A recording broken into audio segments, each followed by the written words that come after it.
चलिए बेटा एक और क्वेश्चन डिस्कस करते हैं कि graph of linear upon linear function किस तरह से प्लॉट करेंगे। यदि हम प्लॉट करना चाहते हैं graph of y is equal to 4x plus 3 divided by 2x minus 1, linear upon linear function है, तो देखिए इस फंक्शन का जो ग्राफ है वो किस तरह से हम प्लॉट करेंगे। यदि हम इसका ग्राफ प्लॉट करना चाहते हैं तो सबसे पहला स्टेप होता है कि जो हमें फंक्शन दिया हुआ है इस फंक्शन का ग्राफ प्लॉट करने के लिए हम इसे कन्वर्ट कर दें स्टैंडर्ड फॉर्म में। स्टैंडर्ड फॉर्म होती है हमारे पास y is equals to k upon x, और या आप बोल सकते हैं y minus beta is equals to k divided by x minus alpha. किसी भी फॉर्मेट में कन्वर्ट कर सकते हैं, ठीक है। तो कन्वर्ट करने के लिए जैसे कि हमने देखा है तरीका क्या होता है, न्यूमरेटर में जो भी एक्सप्रेशन लिखा हुआ है इस न्यूमरेटर में से x को एलिमिनेट करने के लिए हम क्या करते हैं, इस न्यूमरेटर को डिनोमिनेटर की फॉर्म में एक्सप्रेस कर लेते हैं, ठीक है। कैसे एक्सप्रेस करेंगे, तरीका क्या रहेगा, y इज इक्वल टू ये जो 4x लिखा हुआ है इसको लिखो 2 टाइम्स 2x, ठीक है, प्लस 3 डिवाइडेड बाय नीचे आ जाएगा 2x माइनस 1, ठीक है ना। तो देखो इसको डिनोमिनेटर की फॉर्म में एक्सप्रेस करना बहुत इजी हो गया है। यदि इस 2x में हम एक 1 ऐड कर दें और एक 1 सब्ट्रैक्ट कर दें, 2x माइनस 1 और प्लस 1 करोगे तो कितना हो जाएगा, प्लस 2, और प्लस 2 प्लस 3 मिलके कितना बन गया, plus 5 divided by 2x minus. तो यहां पर हम न्यूमरेटर में डिनोमिनेटर को क्रिएट कर सकते हैं, और जैसे ही आप न्यूमरेटर में डिनोमिनेटर को क्रिएट करते हैं तो आप देखेंगे कि जब हम 2x माइनस 1 से इसको डिवाइड लगाते हैं तो ये बन जाता है y is equal to 2 plus 5 upon 2x minus. यदि आप यहां पर न्यूमरेटर में डिनोमिनेटर को क्रिएट नहीं कर पा रहे हैं तो जैसे कि मैंने आपको बताया दूसरा तरीका, आप चाहें तो यहां पर न्यूमरेटर को डिवाइड लगा सकते हैं डिनोमिनेटर से। जब आप उसे लिखेंगे dividend is equals to divisor into quotient plus reminder, तो भी आप यहां पर इसे डिनोमिनेटर की फॉर्म में एक्सप्रेस कर पाएंगे। दोनों तरीके हैं, ठीक है। तो देखिए यदि हम यहां पर इसको फर्दर सिंपलीफाई करें तो इस 2 को लेफ्ट हैंड साइड में ले आते हैं तो बन जाएगा y minus 2 is equals to 5 divided by 2x minus 1। Clear है बेटा। अब यहां पर ध्यान रखिएगा, जैसे कि मैंने आपको बताया कि जब कभी भी आप यहां पर अल्फा बीटा एंड k की वैल्यू कैलकुलेट करना चाहते हैं तो ये ध्यान रखिएगा कि दोनों जगह पर यहां पर x का कोफिशिएंट और यहां पर y का कोफिशिएंट दोनों 1 होना चाहिए, तभी हम अल्फा बीटा एंड k की एग्जैक्ट वैल्यूज फाइंड आउट कर सकते हैं। यदि कोफिशिएंट 1 नहीं है तो पहले आप उसे 1 में कन्वर्ट करिए। जैसे कि हम देख सकते हैं कि यहां पर x का कोफिशिएंट 1 नहीं है, यहां पर कितना है 2, तो क्या करेंगे यहां पर इसको फर्दर सिंपलीफाई करने के लिए y minus 2 is equals to, यहां पर x का कोफिशिएंट 1 बनाने के लिए न्यूमरेटर एंड डिनोमिनेटर दोनों को 2 से डिवाइड लगा दो। तो जब न्यूमरेटर को 2 से डिवाइड लगाओगे तो ऊपर तो बन जाएगा 5/2, और जब डिनोमिनेटर को 2 से डिवाइड लगाओगे तो बन जाएगा x माइनस 1 अपॉन, ठीक है ना।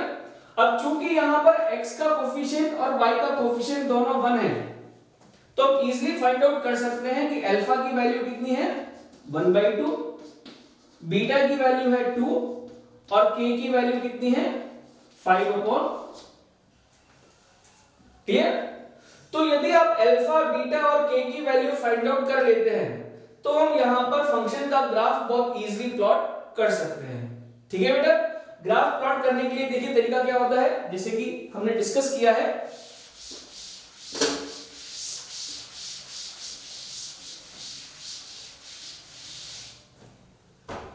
ग्राफ को प्लॉट करने के लिए सबसे पहले तो हम कोऑर्डिनेट एक्सिस प्लॉट करते हैं, एक्स एक्सिस और वाई एक्सिस। ये एक्स एक्सिस है, ये वाई एक्सिस है और ये ओरिजिन है, ठीक है।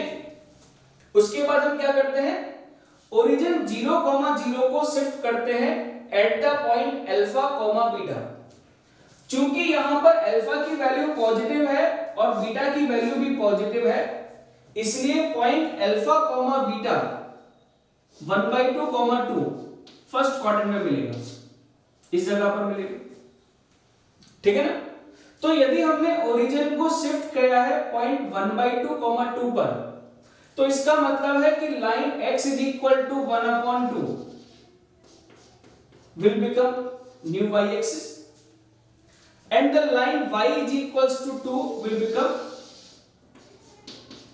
new x-axis। ठीक है ना बेटा?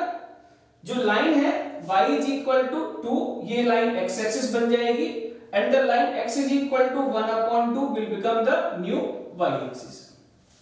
तो हमें करना क्या है, इसको x एक्सिस मानते हुए और इसको y एक्सिस मानते हुए हम ग्राफ प्लॉट करेंगे y is equal to k upon x का, जहां पर k की वैल्यू हमें क्या दी हुई है, पॉजिटिव।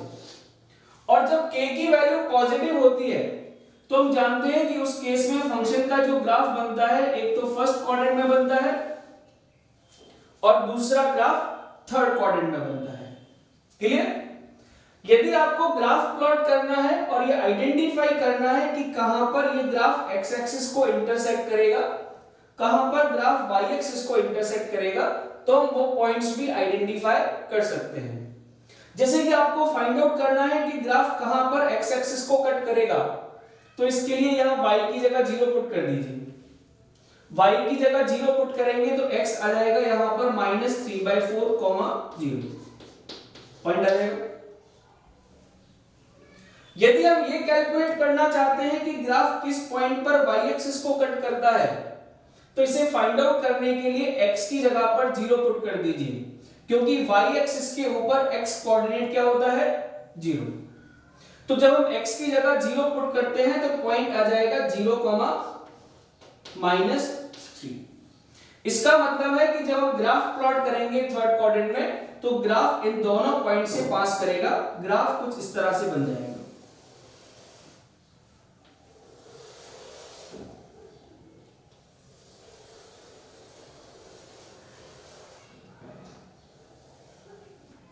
क्लियर हुआ बेटा? ग्राफ किस तरह से बनेगा? ग्राफ बनेगा एक फर्स्ट क्वाड्रेंट में और एक थर्ड क्वाड्रेंट में। क्लियर? तो इस तरह से हम ग्राफ प्लॉट कर सकते हैं किसी भी लीनियर अपॉन लीनियर फंक्शन का। ठीक है? अब इसमें एक पॉइंट और आपको ध्यान रखिएगा, वो मैं यहां पर एक्सप्लेन कर देता हूं। जब किसी भी जनरल फंक्शन की बात करते हैं which is a linear function divided by a linear function, ax plus b divided by cx plus d, where a and c are not equal to 0, or you can say x is also not equal to -d upon। तो जब कभी भी हम एक linear upon linear function define करते हैं तो हमेशा याद रखिएगा कि इस फंक्शन का जो डोमेन होता है that is r minus d upon c। जैसे कि यदि हम इस फंक्शन की बात करें तो यहां पर है ax plus b divided by cx plus d।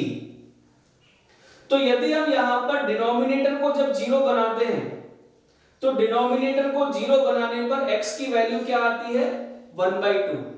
इसका मतलब है कि फंक्शन का जो ग्राफ है वो x is equal to 1/2 पर प्लॉट नहीं करेंगे, क्योंकि x is equal to 1/2 पर फंक्शन डिफाइन नहीं है। तो इसका मतलब जब कभी भी हम इस फंक्शन का डोमेन कैलकुलेट करेंगे तो डोमेन क्या आएगा, r minus times d upon c। इसी तरह से ये ध्यान रखिएगा कि जब हम लीनियर अपॉन लीनियर फंक्शन की रेंज कैलकुलेट करते हैं तो फंक्शन की जो रेंज आती है वो क्या आती है, r minus coefficient of x का जो रेशियो आएगा a upon c, that is the range of the function. जैसे कि यदि इस ग्राफ के अंदर हम देखें तो यहां पर x का जो कोफिशिएंट है न्यूमरेटर में 4 है, डिनोमिनेटर में 2 है। इसका मतलब इन दोनों कोफिशिएंट का रेशियो कितना है, 2। तो आप देख सकते हैं कि फंक्शन की जो रेंज है इसमें 2 कभी भी नहीं मिलेगा। क्योंकि राइट हैंड साइड में as x tending to infinity y की वैल्यू 2 की तरफ टेंड कर रही है, कभी भी 2 के इक्वल नहीं है। इसी तरह लेफ्ट हैंड साइड पर जब x की वैल्यू माइनस इंफिनिटी को टेंड करती है तो उस केस में y की वैल्यू 2 को टेंड करती है, कभी भी वैल्यू y की वैल्यू 2 के इक्वल नहीं होती है। इसीलिए ध्यान रखिएगा कि फंक्शन की रेंज में हमें कभी भी a/c नहीं मिलेगा। ठीक है, तो ये दोनों इंपॉर्टेंट पॉइंट्स हैं, ये आप लोग ध्यान रखिएगा लीनियर अपॉन लीनियर फंक्शन के लिए। ठीक है बेटा, सो आई होप आपको समझ में आ गया होगा किस तरह से हम ग्राफ प्लॉट करते हैं।